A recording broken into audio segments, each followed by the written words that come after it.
अस्सलाम वालेकुम। मुल्की और गैर मुल्की ताज़ा तरीन खबरों और करंट इशू से बाखबर रहने के लिए हमारा चैनल सब्सक्राइब कीजिए और पेज लाइक कीजिए। रुख करेंगे साहिवाल का, जहां से रिपोर्ट कर रहे हैं हमारे नुमाइंदा खुसूसी अली रजा।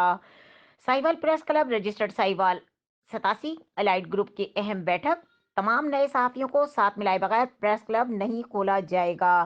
मुत्तफ़क़ा फैसला, आइंदा एक दो रोज में डिप्टी कमिश्नर से मुलाकात की मनसूबा बंदी, आइंदा का लाहे अमल तरतीब दे दिया गया। Sahiwal press club registered Sahiwal 87 elite group को अहम इजलास साहिवाल आर्ट्स कौंसिल में मुनक्किद हुआ, जिसमें सरपरस्त आला व बानी सदर फजल मोहम्मद खान, चेयरमैन चौधरी अल्ताफुर रहमान, सदर मलिक गुलाम अब्बास गोहर, सीनियर नायब सदर सैयद तबतराक महासन शाही, नायब सदर Malik Asif Nawaz Awan, general secretary Rana Waheed Ahmad, finance secretary Muhammad Boota, organiser 87 elite Dilawar Sultan Dhakku, Syed Haris Ali Shah, coordinator Rana Muhammad Saleem समेत वर्किंग सहाफ़ियों की कसीर तादाद ने शिरकत की। इजलास में सैयद तबतराक शाह ने डिप्टी कमिश्नर ऑफिस में राना जावेद निसार और उनके साथियों से होने वाली मुलाकात के हवाले से मेंबरान को तफसील से आगाह किया और उनके साथियों की क़यादत पर अपने मुकम्मल एतमाद का इजहार किया। इजलास में मुत्तफ़क़ा तौर पर फैसला किया गया कि 87 एलाइड और नए आने वाले सहाफ़ियों को साथ मिलाए बगैर प्रेस क्लब किसी सूरत नहीं खोला जाएगा।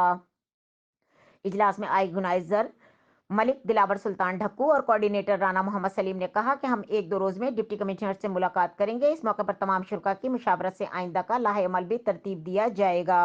मजीद खबरों और अपडेट के लिए देखते रहें के न्यूज़ चैनल इंटरनेशनल।